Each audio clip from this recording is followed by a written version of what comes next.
Hello viewers, Bangla টেলিজগতের সমস্ত রকমের update পেতে টেলিকথা চ্যানেলটিকে সাবস্ক্রাইব করে সাথে থাকবেন প্লিজ। আর আজকের ভিডিওটি ভালো লাগলে লাইক কমেন্ট ও শেয়ার করতেও ভুলবেন না।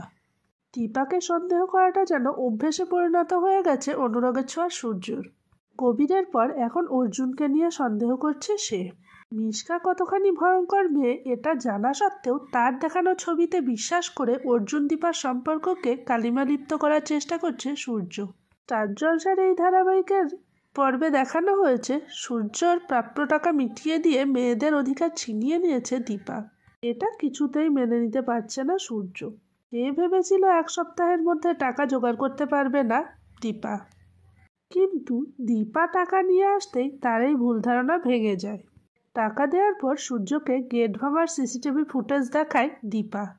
তা দেখে লজ্জায় মাথা নিচু করে দাঁড়িয়ে থাকে সূর্য।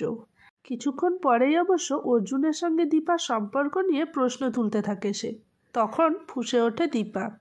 এতদিন মুখ বুজে সবকিছু সহ্য করলেও এবার কড়াভাবে প্রতিবাদ করে সে। সূর্যের মুখে এক গ্লাস জল ছুঁড়ে মারে দীপা। এরপর সূর্যর কলার টেনে ধরে বলে তার এসব নোংরা কথা বলা সে অনেক সহ্য করেছে, কিন্তু আর না।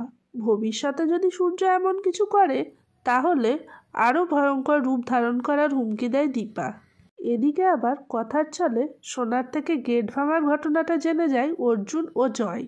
পরে রূপাও একথা জানতে পেরে যায়। সূর্যর জন্য মা আর বোনের কষ্ট পাওয়া দেখে রূপা দৃঢ়ভাবে বলে রূপা ওর বাবাকে ছাড়বে না।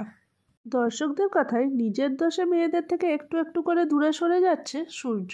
সোনা রূপাকে বাড়িয়ে ফিরিয়ে আনা তো দূর, নিজের কৃতকর্মের জন্য তাদের চোখে আরও ছোট হয়ে যাচ্ছে সে। এবার দেখার পালা ভবিষ্যতে আর কখনো সূর্য মেয়েদের মনে স্থান করে নিতে পারে কিনা। তাহলে দর্শকরা আপনারাও কি তাই চান?